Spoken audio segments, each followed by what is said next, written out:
बिस्मिल्लाहिर्रहमानिर्रहीम। अस्सलाम वालेकुम दोस्तों मैं उम्मीद करता हूँ कि ये मालूमाती वीडियो आपको पसंद आएगी। अगर आपको ये वीडियो पसंद आए तो इस वीडियो को लाइक और चैनल को सब्सक्राइब करें। शुक्रिया। दोस्तों, पहला सवाल है, किस सूरत में दाढ़ी मुंडवाना मुस्तहब होता है?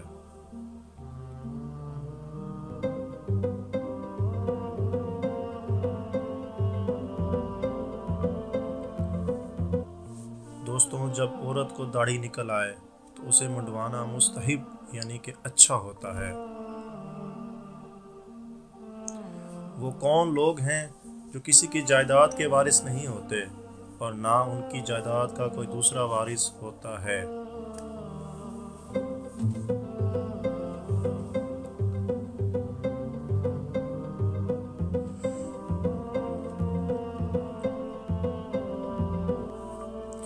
वो अंबिया इकराम अलैहिमुस्सलातु वस्सलाम हैं जो किसी की जायदाद के वारिस नहीं होते और ना उनकी जायदाद का कोई दूसरा वारिस होता है, बल्कि वो जो कुछ भी छोड़ते हैं वो सब सदका होता है।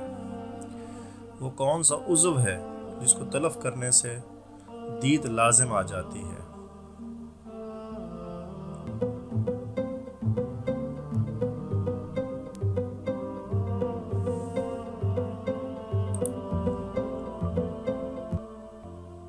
ये दांत है। अगर दांत को तलफ किया जाए तो 16,000 दिरहम लाजिम आते हैं।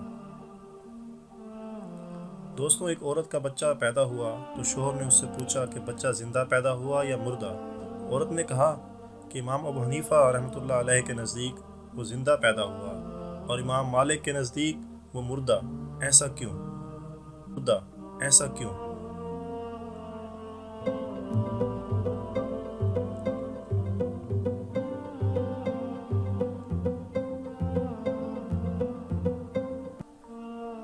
दोस्तों, इस औरत का जब बच्चा पैदा हुआ तो उसने हरकत की या करवट ली तो इमाम अबू हनीफा के नज़दीक ये चीज़ें हयात की अलामतें हैं, जबकि इमाम मालिक रहमतुल्लाह अलैह के नज़दीक जब तक बच्चा आवाज़ न निकाले तो हयात यानी ज़िंदगी का हुक्म नहीं लगेगा।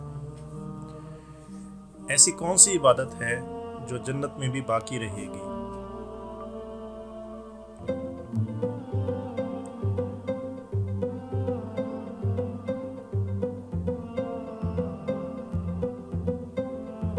दोस्तों, हज़रत आदम अलैहिस्सलाम से लेकर आज तक जितनी इबादत हमारे लिए मशरू हुई हैं, इनमें ईमान और निकाह ऐसी दो इबादतें हैं जो जन्नत में भी साथ रहेंगी। वो कौन सी किताब है कि पढ़ने से अफजल उसका सुनना है?